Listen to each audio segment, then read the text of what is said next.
那在北京车展上面呢，亮相了181台新车，那展车的数量也是非常的多。那么6到8万块钱到底能够买到什么样的纯燃油轿车呢？我就挑了2个好货给大家。那这一台名爵 MG5 呢，豪爽，因为它最入门的价格56900，但是这个规格呢，已经停产了。它的发动机是1.5升的，然后配手动的变速箱。56900的这个价格，大家买来当代步车非常不错了。但是很可惜的是，它停产了，所以，如果说大家真的觉得这台车性价比是不错的话呢，就可以问一下你当地的经销商，看他们有没有存货。那我们也能够看到这一台名爵 MG5，其实它在尺寸上面不吃亏。长度4715毫米，宽度1842毫米，高度1480毫米。那轴距呢是2680毫米。其实这个数据呢，再加上它的整车的造型，所以让它的这个座舱里面呢，我觉得也是坐得比较舒服。我们能够看到这一台 MG5，其实它的整一个造型呢是比较运动的啊，这个也高低给大家一些溜背的感觉了。然后一直到车尾这里呢是有一个小小的小腰尾的设计。然后我们打开它的后备箱看看啊，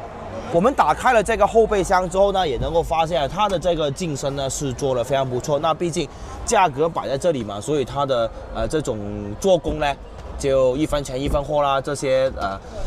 金属的材质呢也直接外露在这里，但是5万多的起售价非常的 OK 了。那这一台名爵 MG5 它顶配的价格呢是 1.5T 的那个全球旗舰 Max 版本，现在你算上补贴的话9万块钱落地。那看空间，我身高1.83米啊，现在的这张座椅呢调节到了跟 B 柱平齐，然后我的腿部空间有2拳多一点点。那刚刚我说了它有一个溜背的造型嘛，所以呢头部空间呢，没有被侵蚀，因为它上面做了一个小挖空。那这台名爵 MG5 有一点我觉得可惜的是，它那个地台啊，还是有一点高啊，大家看到，大概这么高。那坐在中间的话呢，你说应急那肯定没问题，但是你说长途出行的话，1.83米的个子坐在这里就比较憋屈了。坐进来前排呢，这台名爵 MG5 它整一个座舱啊，也是会营造出一种比较运动啊，比较犀利的这种氛围给大家的。首先这个方向盘呢是皮质啦，然后呢就是这个方向盘非常的纤细，然后左右两边呢都有打孔。那我手汗比较多的，其实有打孔的方向盘设计呢是对我来说比较有利啊。然后换挡杆的话，你看也是它没有像现在很多品牌一样追求那种小小的换挡杆，同样也是会给到一个尺寸相对可观的换挡杆了。那还有启动的按键呢，也是放在这里。其实这一台名爵 MG5 作为一些小年轻的代步车，我觉得非常好了。因为它整体的造型呢是比较凌厉，就不是那种很油腻的感觉。再加上呢，这个橙色也是他们的一个主打色嘛，所以你算上首付的话，可能就1万块钱，存2个月的工资就能够把这一台车能够拿下了。那这一台名爵 MG5 呢，它的动力并不弱的，因为它的发动机呢有2个规格，一个是1.5升的自然吸气发动机，那一台发动机的话能够爆发出129匹的马力，那 1.5T 的版本呢是能够爆发出181匹的马力。那扭矩的话呢，1.5升自然吸气发动机呢能够提供158匹的峰值扭矩，那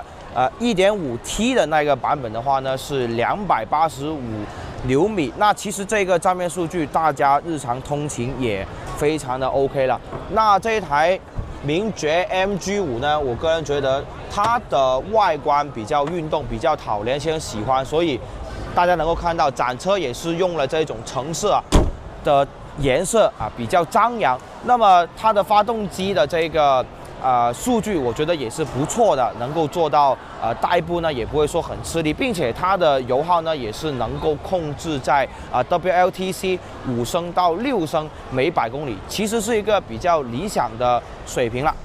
那接下来的这一台车呢是荣威 i6，那其实这一台车在2026年的北京车展上面热度也是蛮高的。那我们刚刚拍了名爵 MG5，那这台荣威 i6为什么推荐给大家呢？首先是在尺寸上面呢，它的轴距已经达到了2755毫米，所以这一台荣威 i6，它的售价是65900起售，那顶配的价格只不过是75900。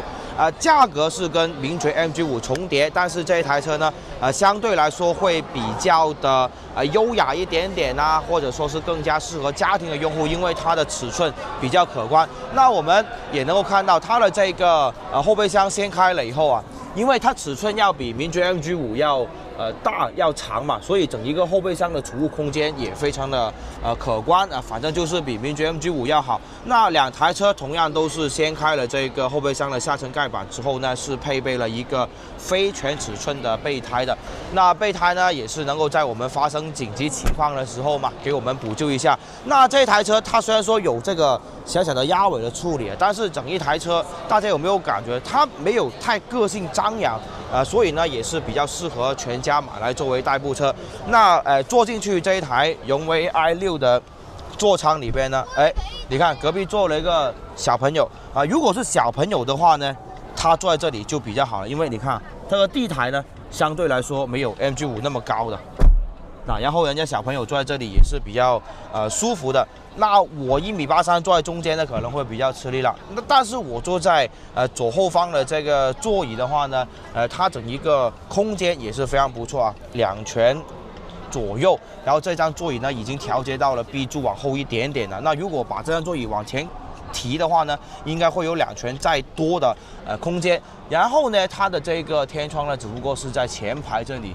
会有一个手动的天窗其实这些车型给到一个天窗配置也算是蛮高的了。那现在我们进去前排看一看，坐进来这一台荣威 i6的前排，大家非常直观的看得出来，其实整一套座舱的设计跟名爵 MG5已经不一样了。首先就是它没有给你太运动，太有个性的这种氛围感，换来的就是很居家、很温馨的感觉。那么副驾还有门板这里呢，也是有一些很城市的天际线的图案然后可以让我们坐在这里呢，相对来说比较愉悦。那么中控屏幕的话，大家肉眼就能够看得出来，它是尺寸上面要比名爵 MG5要好的。换挡结构也是嘛，荣威 i6用的是怀档嘛，然后名爵 MG5那边呢还是这种档杆。那其实两台车该怎么选呢？如果要我挑的话，我会挑这一台荣威 i6，因为其实动力单元在这个价位上面并不是太重要。这台荣威 i6动力单元上面真的不弱的，峰值功率有90千瓦，峰值扭矩呢是158牛米。那这个1.5升的缸内直喷发动机呢，它的油耗是 WLTC 5.95升每100公里。因为它是加92号汽油的嘛，所以我个人觉得呢，这台车它在燃油经济性也是非常不错了。那如果你问我，名爵 MG5到底是谁去买的话，我个人认为是一些比较喜欢玩个性车的车主，在几万块钱的预算之下买一台玩味很浓的车，我又可以做一些改装升级，我又可以玩一下拉花，那台车真的很帅。但如果说是家用代步车的话呢，那我十分推荐这一台荣威 i6了。玩车呢就挑名爵 MG5。